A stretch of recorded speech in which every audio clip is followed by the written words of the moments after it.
Hoy quisiéramos, hay un tema que ha estado dando muchas vueltas en mi mente y yo le hablaba a Luis sobre compartir de esto, porque creo que la iglesia, no la iglesia local, sino la iglesia en general, necesita oír de esto y es el que nosotros podamos permanecer firmes hasta el final. Y vean qué situación más difícil el permanecer firme a pesar de todo lo que pueda venir para nuestras vidas hasta el final. Hay un verso que siempre me ha llamado la atención, yo creo que ustedes lo han leído, que dice que el que persevera hasta el final, ese va a ser salvo. Quiere decir que la perseverancia hasta el final no es cosa sencilla. Vamos a encontrar muchos obstáculos, muchas dificultades que van a intentar sacarnos del camino, pero los que resistan esas dificultades, que pueden ser de todo tipo, posiblemente una oración no contestada, una mala cara de los hermanos, todas esas situaciones que encontramos muchas veces dentro de la iglesia, ni siquiera hablemos fuera, son las que nos hacen desviarnos del camino y del propósito de Dios. Pero los que perseveran hasta el fin serán salvos, los que podamos soportar, los que podamos lidiar, los que a veces querramos servir y no haya quien nos apoye. Yo creo que todos aquí nos hemos encontrado con esa situación. Quiero que me acompañen a Efesios 6:13, que es nuestro verso en el cual vamos a estarnos fundamentando esta mañana. Ahí está. Efesios 6:13. Dice, por tanto, tomad toda la armadura de Dios para que podáis resistir en el día malo y habiendo acabado todo, estar firmes. Vean qué interesante aquí cómo empieza este verso. La armadura de Dios nos va a ayudar a resistir en el día malo. Vean que aquí no dice de que el día malo podría llegar, sino que definitivamente va a llegar para que podáis resistir en el día malo. El día malo es el día de prueba, el día que tal vez nos den un diagnóstico no deseado, el día en que nos despidan de un trabajo. Le podemos poner cualquier nombre, pero en ese día malo la armadura de Dios es la que nos va a ayudar a salir adelante, según dice aquí Efesios 6:13. Y dice, y habiendo acabado todo, quiere decir que el día malo no es eterno, es solo un periodo de tiempo el que podemos enfrentar ese día malo. Habiendo acabado todo, estar firmes. Quiere decir de que saliendo de la prueba podamos ser hallados firmes delante de Dios. Y eso es a través de la armadura. Quisiera introducirme entonces en este mensaje con unas cosas aquí, considero Dios me daba, que es lo que estamos atravesando hoy en día.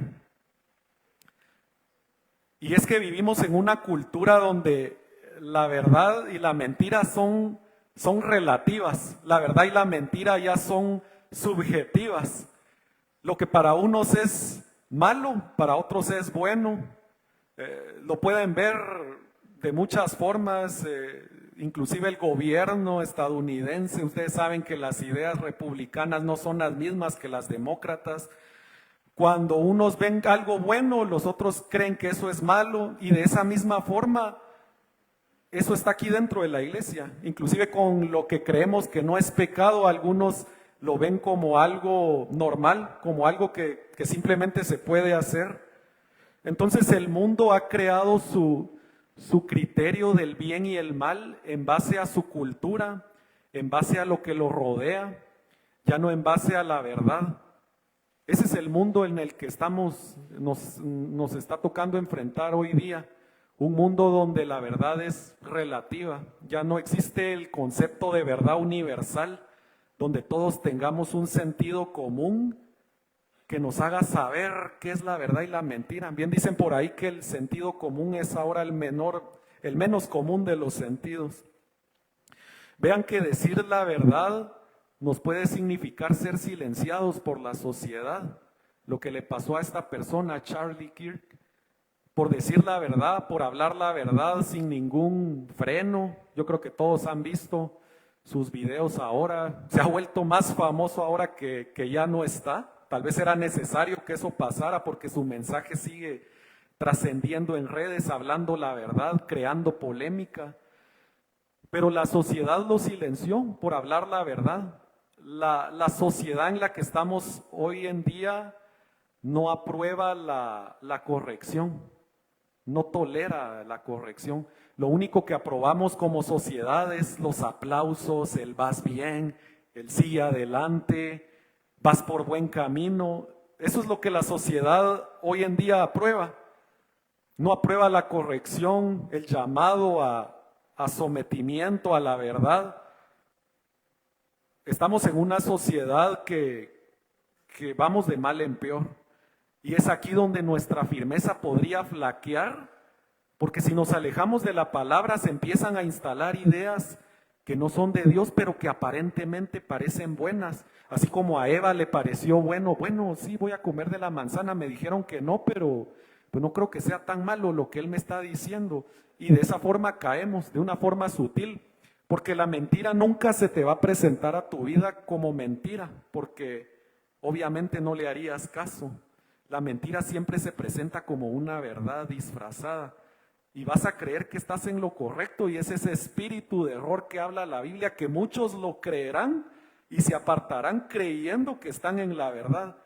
Es un espíritu muy malo y es una raíz que una vez crece, que sea cortada es muy difícil. Hoy en día vivimos una espiritualidad sin arrepentimiento. Estamos alabando a Dios. Queremos que Él se una a nuestros planes, que sea parte de nuestra vida, que bendiga, que apruebe nuestras decisiones, pero nosotros no hemos sometido nuestra vida delante de Él. Así estamos viviendo hoy en día, queriéndolo hacer a Él parte de lo nuestro, que Él esté en todo. Sí, Dios, abrimos la puerta, entra, quiero que tú... Tenemos nuestros propios planes, pero queremos que Él los apruebe de cierta forma. Y nuestra vida no está sometida en lo que es su voluntad. Así es como los cristianos estamos actuando hoy en día, y lo enfriamos con frases como: Él sabe que yo soy débil, Él sabe, Él me conoce, Dios es amor, y creemos que de ese modo Él va a probar, que de ese modo Él nos va a perdonar, nos va a dejar pasar las cosas porque Él es amor. Y claro que es amor, pero hay una instrucción de amor en verdad, no solo es amor la cosa. Nos encontramos en situaciones donde hemos clamado al Señor también, hemos pedido ayuda para que Él nos saque adelante y hemos visto su mano. Yo estoy seguro que Dios aquí a todos nos ha sacado de esos días donde no podemos dormir de la ansiedad. Algo tenemos en la mente, sentimos que viene algo y el desenlace va a ser algo fatal. Y Dios nos ha sacado de esos pensamientos, de esos ataques de pánico. Una vez estando fuera de eso, volvemos a ser los mismos, como que nos encendemos solo cuando estamos en tribulación, pero una vez todo está en calma, nos apagamos, así como el pueblo de Israel, cuando ya había estado salvo, cuando ya no estaba en guerra, cuando ya todo tenían la tierra que Dios les prometió, se vuelven a enfriar después que la mano poderosa de Dios los había sacado. Se vuelven a enfriar. Se vive la gracia como una licencia para pecar. ¿Y qué sucede acá? Ahorita nosotros, al salir de la iglesia, podemos pecar si queremos, podemos cometer cualquier tipo de inmoralidad, podemos maltratar y no nos va a pasar nada. La misma gracia nos sigue cubriendo aún en eso. Y lo tomamos como licencia para seguir. Bueno, no pasa nada, después pido perdón. Tenemos ya el pecado como algo no tan trascendental, ¿va? Porque no estamos viendo que algo suceda, y es porque su gracia hasta el día de hoy nos cubre. Pero esto se va a terminar, la gracia de Dios va a terminar, y como dice su palabra, que alma que pecare esa morirá, porque ya no va a haber gracia en ese momento. Pero miren lo que dice Tito 2:11, si lo podemos proyectar ahí para que lo podamos leer.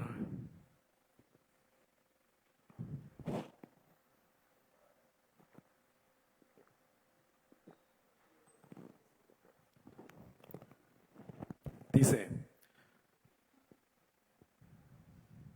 Tito, lo voy a leer yo acá. Dice, porque la gracia de Dios se ha manifestado para salvación a todos los hombres, enseñándonos que, renunciando a la impiedad y a los deseos mundanos, vivamos en este siglo sobria, justa y piadosamente. Quiere decir que la gracia lo que hace es enseñarnos a decirle no al pecado, no a decirle sí porque no nos sucede nada. Aquí Tito revela que la gracia nos enseña que renunciando a la impiedad y a los deseos mundanos, podamos vivir en este siglo sobria, justamente y piadosamente. Entonces, para eso es su gracia. No como decía Pablo, entonces, ¿qué? Vamos a pecar más porque donde abundó el pecado, sobreabundó la gracia. Y le dice, no, de ninguna manera. La gracia es para enseñarnos a no pecar, no para hacer que sobreabunde la gracia. Estamos viviendo, como les decía en un principio, el amor sin verdad. Muchos decimos, Dios es amor, y con eso justificamos nuestros actos, toleramos conductas que el mundo tiene, escudándonos en que Dios es amor y Dios los ama a ellos como Dios los hizo así, asá. Ustedes saben a qué me refiero. Y excusamos de esa forma dentro del amor de Dios. ¿Se recuerdan de Jesús cuando encontró a la mujer adúltera? Él la corrige con amor, porque sí hubo amor. Muchas veces nosotros, pecadores, llegamos y nos creemos jueces. Yo creo que esta es una enseñanza hoy también para hablar a la iglesia de no sentirnos como jueces, pero saber dónde estamos parados también. Porque viene Jesús y tranquilamente le dice, yo tampoco te condeno, yo no te condeno, pero vete y no peques más. Entonces con amor la instruye, pero ese amor lleva verdad, el no peques más. No solo vete y ahí, dale, tú vas a ir saliendo de esto, no le dio una respuesta así floja como la que la iglesia hoy quiere darnos, ¿va? De sobar la cabecita y dale papito, Dios te va a ayudar. Y por eso es de que el evangelio es chocante muchas veces, es doloroso para las personas porque la palabra es una espada de dos filos que penetra y duele, porque a la luz de la palabra, cuando ponemos nuestra vida en ese espejo y nos vemos, decimos, estamos mal. Y el mundo no tolera eso. Hacer la voluntad de Dios no es cosa sencilla. Vete y no peques más, le dice. Amor con verdad, no un amor a medias, no un amor flojo y bueno y consentidor, no. Con amor, pero siempre con la verdad acompañada. Vean lo que dice Efesios 4:15. Ahí está, ¿ve? Ahora Efesios 4:15. Dice, sino que siguiendo la verdad en amor, crezcamos en todo en aquel que es la cabeza, esto es Cristo. Entonces nosotros vamos a crecer siguiendo la verdad en amor. No solo amor, tiene que haber verdad detrás del amor.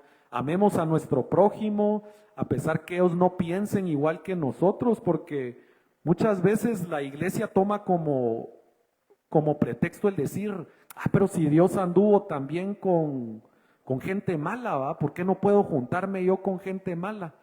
Pero Jesús llegó a hacer la diferencia. Muchas veces nosotros llegamos a ser la pieza que falta ahí para armar la molestadera. No, Jesús llegaba a decir la verdad. Ese tenemos que ser nosotros, no tomar la excusa de, pero si Dios se juntaba también con gente mala, porque queremos a veces tener la palabra bajo nuestra conveniencia. Pero Dios a lo que nos manda es a predicar su palabra. Si nosotros vamos a entrar a un grupo de esos, que sea hacer la diferencia, no hacer uno más y a camuflajearnos y que el mundo no sepa quiénes somos, porque qué clavo, ¿eh? Qué clavo que, como dice el coro, que me digan aleluya. Créanme que es difícil. A mí en la universidad muchas veces me tocó estar en clases donde mejor yo solo, ¿va? Solo para grupo. Yo decía, no, aquí no caso, ¿va? No caso en esto. Y es mejor eso a volverte parte de un sistema. La gente que ha causado revolución, dígase un Martín Lutero, gente revolucionaria en esas épocas, siempre han sido apartados, siempre han sido gente que no les importa ir en contra de un sistema. Tienen a todos rodeándoles, diciéndoles, no es así, pero ellos ya tienen una convicción. Y esa es la luz que nos toca a nosotros ser en medio de las tinieblas. Vean cómo la iglesia se ha acomodado en 2 de Timoteo 4:3. Vamos a Timoteo 4:3 y dice, porque vendrá el tiempo cuando no sufrirán la sana doctrina. Vean, ojo aquí que la sana doctrina es motivo de sufrimiento. Quiere decir que hablar la verdad es sufrido. Pero dice aquí Timoteo que la iglesia llegará un tiempo que no sufrirá la sana doctrina, sino que teniendo comezón de oír, amontonarán maestros conforme a sus propias concupiscencias. Claramente está diciendo aquí la iglesia en los postreros tiempos va a acumular maestros que hablen lo que al oído le gusta, de que yo te diga a ti, mira, Dios tiene grandes cosas y te va a llevar aquí y allá. Y claro que Dios puede tener esos planes, no nos apartamos porque Dios, si estamos en esta tierra, tenemos una comisión, un objetivo, pero nuestra teología no puede rondar en base a esas cosas. Nuestra teología tiene que rondar en base a lo eterno, al perdón, volver a la cruz, que son las cosas que hemos olvidado. Pero dice aquí claramente que no sufrirán la sana doctrina. Y esto es la sana doctrina, hablar la verdad, hablar lo que duele, hablar lo que parece anticuado, hablar lo que no nos va a volver populares, porque hablar la verdad no te va a hacer popular, jamás, jamás. Háblale a la gente lo que quiere oír y ahí vas a tener, podemos traer aquí un show, podemos hacer un montón de cosas que traigan gente, pero cuando se habla la verdad, pocos buscan oír la verdad. ¿Por qué creen que muchos son llamados y pocos escogidos? El Señor siempre trabaja con minorías. Los discípulos era su grupo cerrado entre miles de personas, que fueron los únicos que vieron todos los milagros, Pedro, Juan y Jacobo, que estuvieron siempre a los pies del Señor. Y aún así uno se atreve a negarlo. Imagínense, habiendo caminado a la par del mismo Señor, ¿qué podemos esperar de nosotros? Lo digo así con la humildad, reconociendo que delante del Señor nuestros pies de barro nos llevan muchas veces a cometer errores. Vamos a Juan 17:17 y vamos a ver aquí que sin la verdad no hay firmeza. Necesitamos la verdad del Señor para mantenernos firmes en los últimos tiempos. Juan 17:17 dice, santifícalos en tu verdad, tu palabra es verdad. Verso muy corto. Santificar es apartar algo para un propósito. Entonces el Señor, Jesús orando al Padre dice, apártalos en tu verdad, pero tu palabra es verdad. Tenemos que leer su palabra para que podamos ser santificados en esa verdad, para que seamos apartados en la verdad, solo a través de su palabra. Cuando no leemos su palabra, cuando no meditamos su palabra día con día, ese espacio lo empiezan a ocupar otras cosas. Los reels que miramos en Instagram posiblemente, las noticias que aparecen en redes sociales. Cuando la palabra no llena ese espacio, lo va a llenar otra cosa. Y lo peor es que lo va a llenar con mentiras. Cuando no leemos su palabra, nuestra fe va a estar fundamentada en emociones y en costumbres, en lo que nos rodea. Bueno, mi abuelito lo hacía así, él tenía unas muñequitas que las quitapenas y ahí se me iba. Vamos a fundamentar en que nuestra paz viene de cosas que nos rodean, de lo trivial, de lo cotidiano, cuando estamos vacíos de la palabra de Dios. Y es una confusión que nace desde adentro cuando dejamos de escuchar su voz. Por eso tenemos que renovarnos diariamente por medio de su palabra. Es algo porque se nos olvida. Imagínense, regresa Pablo y dice: yo creí que ustedes ya podían comer carne asada, pero hay que darles leche otra vez, porque se les olvidó la palabra. De igual manera con nosotros, no, a veces pareciera que ya estamos aquí por años y lo que necesitamos es leche otra vez para volver a empezar. Y eso no es malo. Lo malo sería apartarnos del camino de la verdad. Y diariamente tenemos que meditar en su palabra, acercarnos a él. Vamos a 1 Samuel 15 para ir entrando un poco más en esto. Todos recordamos la historia de Samuel y Saúl, cómo Samuel unge a Saúl para ser rey de Israel. Pero llega con él en esta ocasión y le dice: Jehová me envió a que te ungiese por rey sobre su pueblo Israel. Ahora pues, estate atento a las palabras de Jehová. Imagínense, dice: yo te he ungido por parte de Dios como rey. Y Dios dice que ha hecho de nosotros reyes y sacerdotes también. Quiere decir que tenemos que estar atentos a su palabra, porque lo que Él habla, tenemos que hablar nosotros al pueblo. Aquí no hablamos cosas que vengan de nosotros, sino que es la pura escritura, la palabra de Dios. Dice: así ha dicho Jehová de los ejércitos: yo castigaré lo que hizo Amalec a Israel y al oponerse en el camino cuando subí a Egipto. Ve pues y hiere a Amalec, destruyendo todo lo que tiene, y no te apiades de él. Mata a hombres, mujeres, niños y aún los de pecho, vacas, ovejas, camellos y asnos. Dios ya había hablado con claridad. ¿Qué era la palabra? Ve con tu ejército y mata todo, no te quedes con nada, nada. Cuando nosotros nos desconectamos y la palabra de Dios ya fue dada, y por cualquier distracción empezamos a meter también nuestros sentimientos. Llega Saúl a aquel lugar, ve que hay un buen ganado y no, el ganado no lo matemos, ese nos puede servir. Las buenas cosechas, no, esas quedémonos, es comida, ¿cómo vamos a destruirlo todo? Al rey, tengamos un poco de piedad de él, llevémoslo vivo, ahí todo medio golpeado. Y viene Saúl y metió su criterio. Ya no cumplió la palabra de Dios porque él no estuvo perseverante en la verdad, en lo que había sido dicho. Se mete ese espíritu que yo les mencionaba, que cuando nos apartamos otras cosas lo ocupan, y él ni cuenta se dio cuando ya ni recordaba la instrucción inicial, por estar desconectado. Tan desconectado que Dios le dice a Samuel: me pesa tanto haberlo puesto por rey. Imagínense hasta dónde llegó el haber desobedecido. Me pesa tanto haber puesto a él por rey. Vean aquí Marcos 4:35, el Evangelio de Marcos.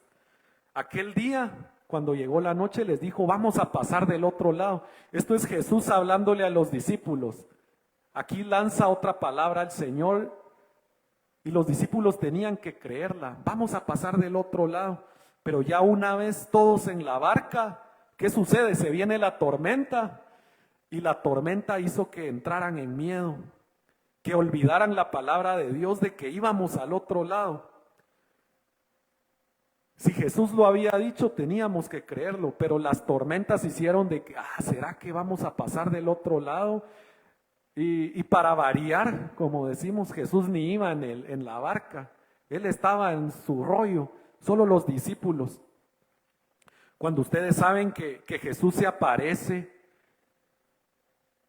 que Pedro camina sobre las aguas, pero la confusión de Pedro no vino porque la tormenta era fuerte o porque estuviera caminando sobre el agua, porque logró dar un par de pasos en el agua, pero después se hundió. Y es porque quitó su vista del Señor. Empezó a ver, puso su vista sobre las olas, sobre las tempestades, y dejó de ver a Dios. Y eso fue lo que hizo que se hundiera. No que fuera agua, porque para Dios no hay nada imposible. Pudo haber sido agua, caminar en el aire, pero Dios estaba ahí con él. Y cuando él aparta su mirada de Dios, es que se empieza a hundir. Entonces, la verdad es la que nos mantiene, no apartar nuestra vista de la verdad, a pesar de las olas, a pesar de que tenemos buenos sentimientos y, bueno, no matemos al rey, no cumplamos la palabra de Dios a cabalidad, creyéndonos a veces más buenos que Dios. Viene el joven rico, ¿se acuerdan de la historia cuando el joven rico se acerca al Señor y le dice, Señor, ¿qué he de hacer para yo ser salvo? Pero él se acerca de una forma donde él ya se sentía salvo, como quien dice, vamos a ver si hay algo más, pero todo lo que él conocía que tenía que hacer para ser salvo, en teoría todo tenía un cheque ahí. Él pensaba que era salvo y conocía la ley, pero no la vivía a cabalidad. Y ustedes saben que viene el Señor y le dice, hay una cosa más que tienes que hacer para ser salvo. Vende todas tus riquezas, repártela entre los pobres y así vas a ser digno del reino. Y dice que el joven rico se queda así como, le da tristeza. Y dice, qué duro es ser salvo. Y se regresa, se va, pero va triste. Pero ¿cómo es que el Señor no le dijo a todos, tú tienes que vender tus riquezas, tú también y tú? No, se lo dijo específicamente a él. ¿Saben por qué? Porque delante de Dios no podemos tener dioses ajenos. Y él, su Dios era el dinero. Y lo que él le estaba dando a entender no era tal vez precisamente venderlo todo, sino no ames al dinero. El dinero no puede ser tu Dios. A ti tal vez te está diciendo tu familia no puede estar primero que yo. Como dice Josué, yo y mi casa, ni siquiera metió a la familia primero. Dios tiene que estar por delante inclusive de tu familia, de tu esposa, de tu familia, de tus hijos. Y le dice al joven rico, hasta que no tengas dioses ajenos delante de mí, no podrás venir en pos de mi gloria. Y lo demás lo cumplió y sí estaba bien. Posiblemente diezmaba, ayunaba, oraba. No sé si lo hacía con convicción o como un acto religioso, pero lo que le faltaba era eso, que tenemos dioses ajenos delante de él. Entonces, para esta parte, no olvidar la palabra de Dios. ¿Qué nos puede hacer olvidar la palabra de Dios? El tener dioses ajenos, el meter nuestras emociones en la situación y las tormentas de esta vida. Vean acá cómo la firmeza es por convicciones y no por emociones. Vámonos a Josué 24:14. La firmeza es por convicción y no por emoción. ¿Por qué? Porque las emociones cambian. Hoy estamos alegres, mañana tristes, pasado bipolares, pero lo que es la convicción no va a cambiar. Te vas a mantener firme a pesar de que amanezcas o te levantes con el pie izquierdo. Josué 24:14, ahí está. Dice, ahora pues, hablando Josué, temed a Jehová y servidle con integridad y en verdad, y quitad de entre vosotros los dioses a los cuales sirvieron vuestros padres al otro lado del río y en Egipto, y servid a Jehová. Y si mal os parece servir a Jehová, escogeos hoy a quién servís, si a los dioses quienes sirvieron vuestros padres cuando estuvieron al otro lado del río, o a los dioses de los amorreos en cuya tierra habitáis. Pero yo y mi casa serviremos a Jehová. ¿Se acuerdan que el pueblo de Israel fue salvo? Fue libre, ya no enfrentaba guerras después de estar 40 años en el desierto sufriendo. Imagínense acá nosotros, pero a veces ni a 40 años llegamos casi de vida. Imagínense cómo será sufrir 40 años en el desierto. Dios lo salva y aún así el pueblo se empieza a desviar. Imagínense, así somos como seres humanos. Aun cuando Dios nos ha hecho el favor, no perseveramos en el bien. El pueblo ya siendo salvo se empieza a alejar. Por eso tenemos que tener cuidado cuando todo en nuestra vida está marchando bien. Si ahorita en tu vida todo está bien, salud, tenés un trabajo, tu familia está unida, tenés que ser todavía más perseverante, porque ahí es donde el enemigo se mete, ahí es donde nos acomodamos, donde apartamos nuestra vista de la verdad. ¿Cómo es que Josué se para aquí ante el pueblo y dice, bueno, ya me di cuenta que ustedes están sirviendo a otros dioses, tienen sus amuletos ahí, escojan ustedes a quién van a servir, pero él dio su postura de una vez. Pero yo y mi casa vamos a servir a Jehová, el Jehová que nos salvó con mano poderosa. Y lo que él les dice ahí hace que el pueblo recapacite y se vuelven, la fe de ellos se vuelve a encender una vez más, por lo que Josué les dice. No importó la situación, no importó la emoción del momento, Josué se levantó firme y dijo, mi casa y yo serviremos a Jehová. Así que no importa la situación, si alrededor de nosotros todos están en contra, tenemos que perseverar en su verdad. ¿Se recuerdan del cojo del templo de la Hermosa con Pedro y Juan? Que estaba Pedro y Juan, iban a entrar al templo y cuando se les aparece el cojo pidiéndoles limosna, algo tan usual, algo tan cotidiano, ya todos conocían al cojo de la Hermosa, posiblemente hasta le tenían su sobrenombre ahí con cariño y todos sabemos ahí el hermanito aquí. Estaba pidiendo siempre dinero, pero Pedro y Juan le dicen, no tenemos oro ni plata, pero de lo que tenemos, de eso te damos. Ahora levántate y anda. Y se levanta el cojo como que sin nada y adora a Dios. Y fue un escándalo en ese momento que 5,000 hombres adoraron a Dios, sin contar niños ni mujeres. 5,000 hombres adoran a Dios al ver ese milagro y fue tan escandaloso ver al cojo que todos conocíamos andar, saltar, nadie lo podía ocultar. Fueron llamados al concilio para preguntarles en qué nombre hacían ellos esas cosas, en qué nombre hacen ustedes estos milagros. ¿Y ellos qué le dicen? En el nombre de aquel que ustedes crucificaron, en ese nombre hacemos esos milagros. Pues ya no lo hagan más, porque ellos tenían miedo de perder, que el reino perdiera ese poderío por causa de Jehová, porque vieron que la gente adoraba afuera, la gente se volvió ese velo, se fue en un decir ya, todos adoraban a Dios, a pesar de que había sido gente que posiblemente gritó, crucifíquenle. En ese momento vieron, eso sí, porque vieron, creyeron. Imagínense nosotros que sin ver hemos creído, cuánta bienaventuranza nos espera.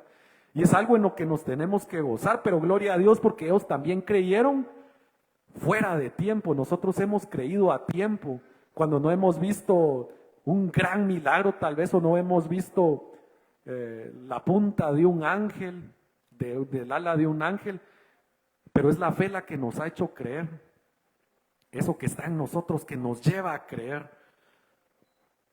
Y le damos gracias a Dios por eso. Entra Pedro y Juan al concilio y los amenazan y les dicen, ya no hagan más estas cosas, quédense tranquilos. Seguramente los amenazaron con su vida. Imagínense ustedes estar ante un gobierno poderoso y que te amenacen, como que estuvieras ante un gobierno con un ejército grande y te digan, si lo sigues haciendo tu vida corre peligro. Era como para que ellos se callaran.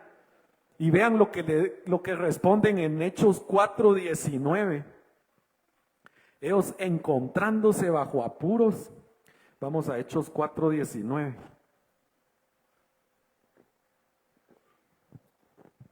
Dice, ahí está. Mas Pedro y Juan respondieron diciéndoles, juzgad si justo delante de Dios, si es justo delante de Dios obedecer a vosotros antes que a Dios. Imagínense todavía brincones, diríamos unos aquí, delante del concilio. ¿Creen que es justo obedecerles a ustedes antes que a Dios? Estuvieron firmes en la prueba. Es otro ejemplo muy fuerte de firmeza aún en la prueba, aún cuando todos te señalan y te dicen, las vas a pagar. Dice, y el 20 es un verso increíble, porque no podemos dejar de decir lo que hemos visto y oído. Nosotros como iglesia, nadie va a poder callarnos. Aunque llegue el día malo, yo no sé si vamos a vivir el tiempo de la apostasía donde te lleguen a decir, si sos cristiano, aquí te quedas. Y que aún así podamos no negar a Dios y morir como mártires del Evangelio. Así como murió Charlie, digamos, en esta edad moderna y muchos otros que Apocalipsis menciona que se van a levantar y le van a decir a Dios, venga, venga nuestra sangre. Y Dios todavía les dice, esperen un momento más y los manda a dormir porque la venganza de los mártires del Evangelio va a llegar. No podemos callar lo que hemos visto y oído. Esto es algo con lo que tenemos que identificarnos. Lo que hemos oído acerca del Señor, nadie va a hacer que lo callemos. Aún en las pruebas, aún donde nadie conoce de Dios, tenés que hablarlo, hablar lo que Él ha hecho en tu vida, porque es imposible callar lo que hemos visto y oído. Y ellos dicen, entonces les amenazaron y los soltaron porque no tenían ningún modo de castigarle por causa del pueblo que todos glorificaban por lo que se había hecho. Imagínense, el mismo concilio ya no podía castigarlos porque posiblemente todos afuera estaban adorando a Dios por causa de lo que había pasado, no había cómo agarrarlos. 3 jóvenes firmes, amigos de Daniel, que pudieron ser muertos, dijeron, aunque Dios no nos salve, no nos vamos a hincar ante la estatua. Nosotros hoy día, no, antes que me digan aleluya o que digan, este cuate, ¿qué onda? Echémonos ahí el traguito, así bien camuflajeados en el sistema, eso es lo que quiere el enemigo. Que seas puro camaleón, que aquí en la iglesia brinques, pero que allá en el mundo, como dicen, dicho chapín, ¿verdad? Que bailemos al son que nos toquen. Eso fue lo que no hicieron los amigos de Daniel. Imagínense tener esa convicción y firmeza de decir, aunque Dios no nos salve, no nos hincaremos ante esta estatua. ¿Qué significado pudo tener? O sea, cualquiera dice, me hinco ahí. Ya después solo, padre, mira, es que estaba en una situación y tuve que hacerlo. Tal vez eso haríamos nosotros. Me voy a mencionar yo que tal vez soy el más malo aquí. Posiblemente eso haríamos. Pasar desapercibidos un momento y después solo venir arrepentidos, con lágrimas, con un arrepentimiento que saber si es genuino o solo es cargo de conciencia. Vean a Jesús en el Getsemaní, se mantuvo firme, pero en el Getsemaní vemos algo importante que es donde tú puedes recibir un no a tu oración. No es que Dios no le contestara la oración al Hijo, sino que la respuesta fue no. Y muchas veces vamos a orarle al Señor y la respuesta va a ser no. Un no del Señor también es respuesta. Creemos de que, tuve respuesta, pero es porque fue positiva, pero cuando es negativa, también es una respuesta del Señor. Y Jesús se mantuvo firme por nosotros y fue a la cruz, a pesar de que también su vida corría peligro. Dijo, Dios, si es posible que esto no me acontezca a mí, hazlo, Padre, porque él estaba asustado, él tomó una naturaleza como la nuestra. Eso sí, no se contaminó como nosotros, pero sus sentimientos, era en él tan normal llorar como reírse de algún chiste, era humano. Hay cosas que no sabemos, sabemos lo importante de él, pero si supiéramos toda su conducta, carácter y lo que él hizo, inclusive en su casa, bajo el techo, con sus hermanos, María, seguro ahí obró y esas cosas no están escritas.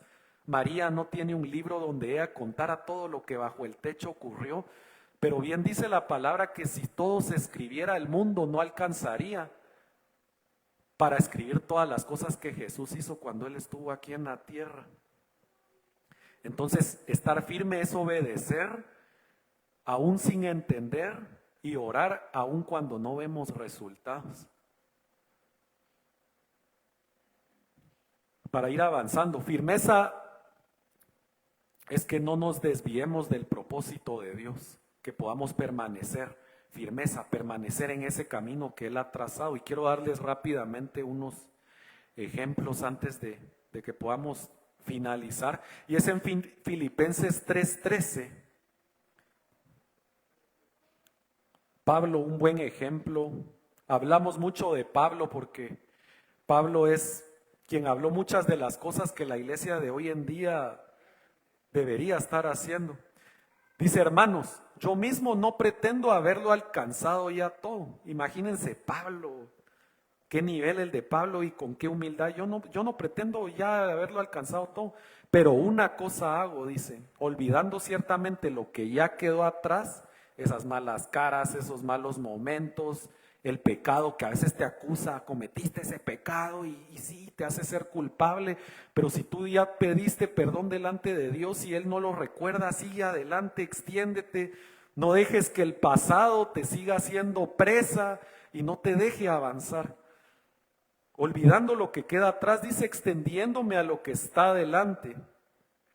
Y Pablo, que tenía muchas razones para ya no permanecer firme, tenía persecución, tenía cansancio, había soledad, él andaba solo, pero aún así seguía corriendo hacia la meta, con todas las adversidades de la vida. Es un gran ejemplo para nosotros, y a veces nosotros por un dolor de cabeza ya no venimos, o por una gripe. Imagínense la vida que tenía Pablo y seguía corriendo a la meta.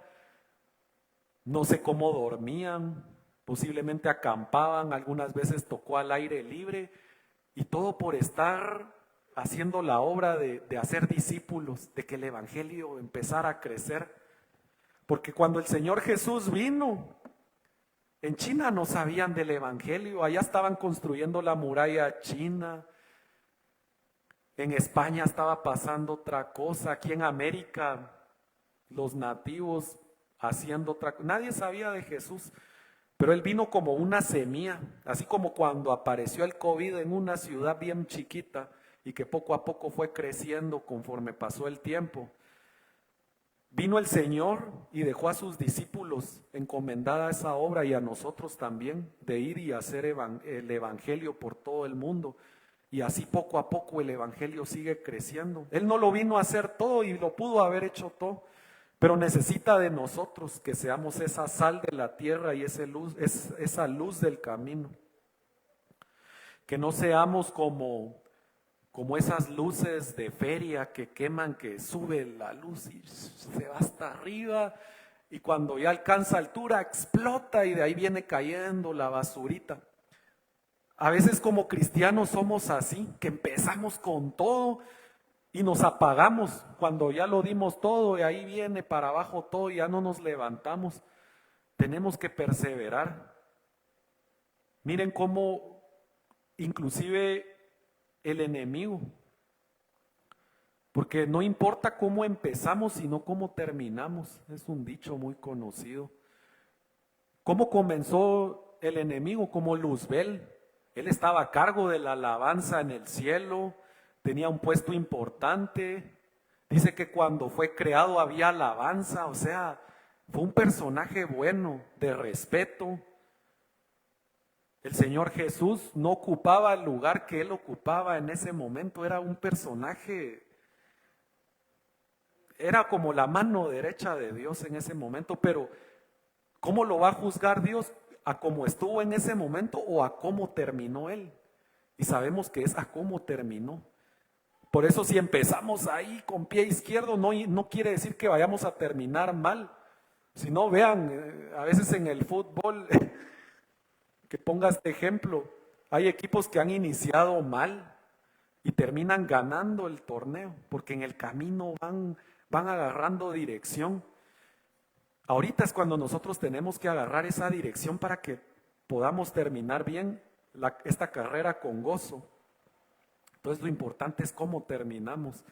Vean cómo José se mantuvo firme. ¿Se acuerdan que sus hermanos vienen, lo tiran en la cisterna? Pero eso no significó que él agarrara odio contra sus hermanos, y lo pudo haber hecho. Estos ya no los quiero ver. Y al final termina ayudándolos cuando él ya es un rey, cuando él está por encima.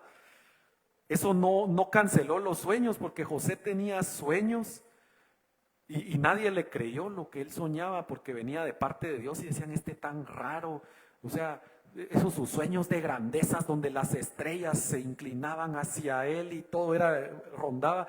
Pero Dios desde ahí estaba hablando, y aunque sus hermanos lo olvidaran, lo abandonaran por envidia, porque el papá lo quería mucho, no significó que José cambiara, siguió. De ahí, por la gracia que Dios pone en su vida, llega a casa de Potifar y se mantuvo firme aun cuando su esposa lo sedujo. Y imagínense, o sea, era la esposa del rey, seguro una persona elegante que cualquier hombre dirá, pero José se mantuvo firme, se había propuesto serle fiel a Dios, imagínense. De ahí va a la cárcel injustamente porque lo acusan, miren lo que me quería hacer, y aún en la cárcel se mantuvo firme. Y viene Dios y lo pone por encima de todos, lo hace un rey. Y después ayuda a sus hermanos quienes lo abandonaron. Otro ejemplo claro de firmeza.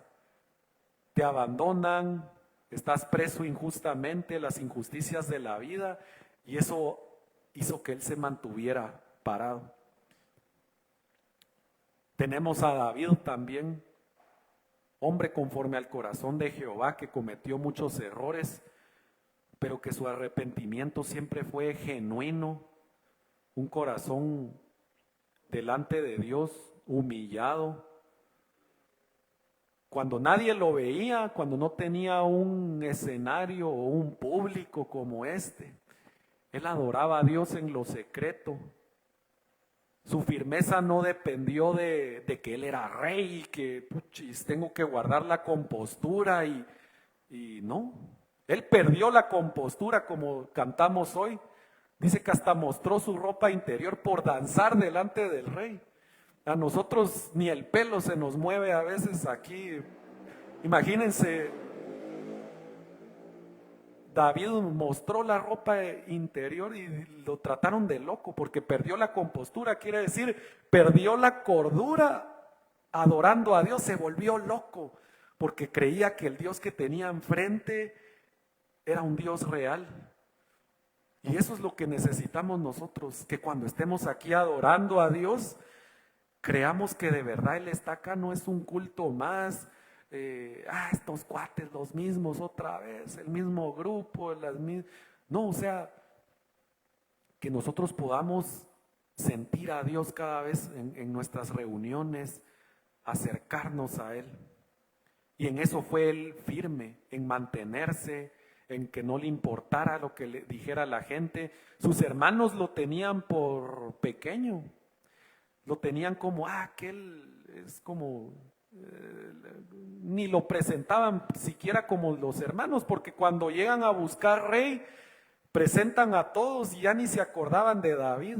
Aquí está aquí musculoso, con buen porte, con buena presencia, posiblemente hasta para hablar eran buenos, qué sé yo, tenían presencia, pero la presencia de Dios no estaba en sus vidas, no era lo que Dios quería.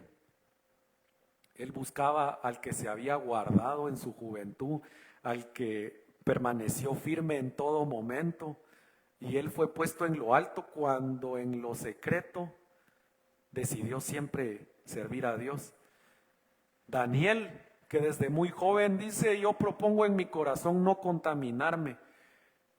Ya se lo había propuesto, así como nosotros nos proponemos a veces, voy a hacer que mi negocio crezca, voy a hacer que este curso, que mi carrera la saque con buenas calificaciones, y son propuestas que son muy buenas, y que gloria a Dios si las logramos cumplir, porque a través de eso también glorificamos el nombre de Dios en nuestras vidas, con nuestra vida secular, digámoslo así. Pero viene él y dice, yo voy a proponerme no contaminarme, y se lo propuso, y esto fue antes de que viera el respaldo de Dios en su vida, antes que Dios lo sacara del foso de los leones, antes de que él tuviera la habilidad de interpretar sueños, del gran ministerio que tuvo, pero antes de todo eso él dijo, yo no me voy a contaminar. Quiero que quede en nuestro corazón estos 4 puntos que hablé, para que sea una semilla que crezca en nosotros y dé fruto en el tiempo que debe darlo. Y vean que cada vez que hablamos estas cosas es algo que también nos condena de cierta forma, porque delante de Dios, ustedes saben que algunos se van a acercar y van a decir, pero si en tu nombre hicimos acá, pero si nosotros nunca oímos tal cosa. Todo lo que estamos hablando acá nos condena en el sentido de que ya escuchamos su palabra y nunca vamos a poder decir, no se me dijo, yo no sabía. Y es lo que quiere Dios en esta tarde, que permanezcamos firmes hasta el final. Yo sé que algunos tal vez podrán tener por tardanza la venida del Señor, pero por eso dice también su palabra que Él viene como ladrón en la noche, cuando nadie se lo espere, porque el mundo ya ha de haber olvidado que Dios viene. La iglesia ya no predica tanto de que Cristo viene. Óiganlo, oigan mensajes, y en un alto porcentaje es más motivacional. Y qué bueno también que haya mensaje motivacional, yo no me aparto de eso, creo que también tenemos que saber vivir nuestra vida, también tenemos que administrar nuestras finanzas, vivir bien en nuestra vida, pero nuestra teología principal no es esa, es estar a los pies del Señor, donde Él quiere que estemos, y de ahí todas las demás cosas, dice, van a venir por añadidura, ni las vamos a tener que buscar. Por cuanto no lo pediste, te lo daré, dice el Señor, porque solo pedimos sabiduría para movernos en la vida. Eso es lo que quiere el Señor. Sin verdad no hay firmeza. Cuando la palabra deja de ser nuestro fundamento, la vida espiritual se vuelve emocional, confusa y débil. Tenemos que caminar en su verdad para que haya firmeza. Cuando Dios ya habló su palabra, mantenernos en esa verdad, no olvidarla por nuestros sentimientos, porque nos creemos más buenos, inclusive que Dios a veces, Él me dijo esto, pero no creo que sea tan malo también agregarle acá. No, sigamos la palabra como en el ejército. En el ejército dice, ve y ellos van, hagan acá y lo hacen sin cuestionar. Nosotros somos como un ejército delante de Dios. La firmeza es por convicciones y no por emociones. ¿Por qué? Porque las emociones varían con el tiempo. Un día estamos alegres, un día no. Pero nuestras convicciones permanecen eternas. Si tu convicción ya está en el Señor, no va a haber emoción que pueda hacerte cambiar. Cuando estés feliz vas a cantar alabanzas al Señor. Cuando estés triste vas a venir delante de Él y te vas a postrar y vas a dejar que Él hable a tu vida. Entonces la firmeza no depende de las emociones. Las pruebas llegan a nuestra vida y nos dan firmeza. El fuego no destruye, pero nos purifica, como el oro. Tiene que ser probado por medio del fuego. Y es que si la prueba no llega a tu vida, no vas a progresar. Imagínense que todo nos saldría bien siempre, no creceríamos en fe. Si queremos experimentar a un Dios sanador, tenemos que enfermarnos. A un Dios proveedor, tenemos que estar mal económicamente en algún momento. Si no, no vamos a ver las manifestaciones de Jehová Jireh, de Jehová Rafa, en todas sus facetas. Tenemos que meternos en ese valle de sombra en algún momento, entrar en aflicción para que podamos ver y que podamos mantener nuestra mirada en Cristo. Vean que cuando Pedro camina en el agua y él se empieza a hundir, el Señor no dejó que se hundiera. A pesar de que no estaba creyendo en Él, porque sí creyó en Él y caminó, pero cuando puso su mirada en las olas y en lo alto que estaban y en el viento, se empieza a hundir y todavía le dice, Señor, sálvame. volvió a poner su mirada en él. Y el Señor lo salva porque él busca de ti constancia, no perfección. No somos perfectos, aquí nadie es perfecto, no podemos decir yo no peco porque hacemos a Dios mentiroso, pero Él sí busca en ti esa constancia de estar viniendo, no solo al servicio, sino de hacer obra. La obra no es solo aquí en las cuatro paredes, hay muchas cosas que hacer allá afuera con el prójimo. La obra de Dios es infinita, pero Él busca esa constancia, no que tú seas perfecto, porque aquí estamos como en un hospital, gente enferma, gente que necesita ser sanada de una u otra enfermedad, y no todos tenemos la misma enfermedad, no todo es acá cirugía o cualquier tipo de patología que pueda haber, no todo es lo mismo, todos tenemos diferente. Todos cojeamos de un pie diferente y por eso es que estamos acá. Sintámonos libres de adorar al Señor cada vez que vengamos, de levantar nuestras manos, nuestra voz, porque estamos sanos de momento. Imagínense si el cojo cómo saltó cuando fue salvo, cómo deberíamos de estar nosotros que ni siquiera hemos pasado por ahí, que Dios nos ha dado salud. Aparentemente todos vivimos bien acá, no nos hace falta nada, teniendo sustento y abrigo, dice el Señor, estemos contentos con Él. Y ese es el Dios al cual seguimos, que permanecemos firmes delante de Él, a pesar de todas las adversidades que puedan presentarse y no desviándonos del propósito, a pesar de que el pueblo está en contra de nosotros, como los apóstoles, como Daniel, todo el pueblo, todos juzgándolos de alguna cosa. Pero nosotros bendecimos al Señor por lo que ha hecho en nuestras vidas. Le damos gracias al Señor un momento. Gracias te damos, Padre, por tu palabra, porque sabemos que tu palabra nunca regresa vacía, Señor.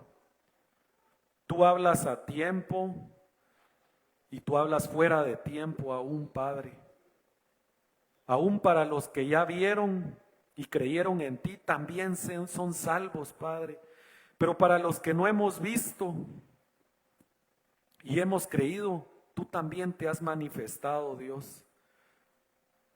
Así que todos los tiempos a ti te pertenecen y están bajo tu propósito divino, Padre. Tú nos has traído a este lugar con un propósito eterno. Sabemos que no estamos aquí por casualidad, porque haya que venir, porque es domingo y no hay otra cosa que hacer, sino que nuestro corazón se ha encendido y nos ha traído hasta este lugar por medio de ti, oh Padre.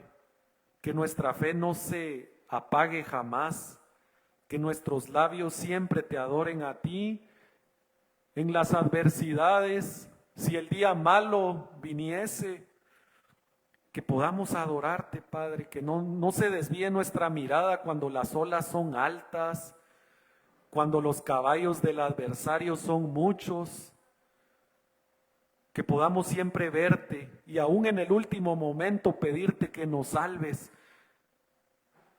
porque queremos ser constantes, Señor. No te podemos dar perfección porque como seres humanos fallamos. Nuestra misma concupiscencia nos atrae a los deseos pecaminosos, Padre. Pero líbranos del mal, oh Dios. Líbranos de fallarte, Padre. Ya no queremos fallarte.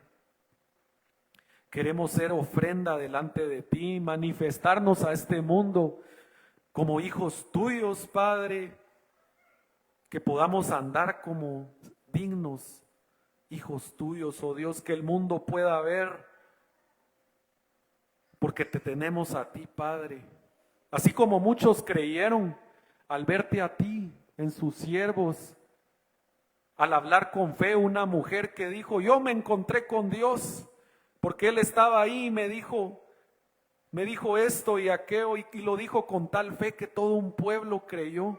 que con esa misma fe podamos hablar para que todos crean en tu palabra, oh Dios, que nuestras palabras vayan acompañadas de fe, que no sean solo como címbalos que retiñen, que suenan molestos delante de ti, Señor, sino que sea una palabra sazonada, que podamos hablar tu verdad con amor, oh Dios, que podamos también entender a los que no te conocen, a los que no caminan en tu verdad y que creen en cosas diferentes, que podamos instruir, que podamos ser amorosos, pero con tu verdad, oh Padre, que no sea solo un sobar la cabeza, sino que podamos hablar tu verdad aunque duela. Pero enséñanos, Padre, a poderlo hacer de la mejor manera, oh Dios, para que todos crean, Padre. Muestra tu gloria, oh Dios, muestra tu gloria en tu pueblo, en tu casa, oh Dios, y te damos gracias por esta palabra, por este día, por lo que tú nos has hablado. Bendícenos en nuestro regreso a casa, que podamos llevar esa bendición y nos acompañe para siempre, oh Dios. Gracias te damos a ti, Padre, en el nombre de Jesús. Amén. Damos un aplauso al Señor y le damos gracias.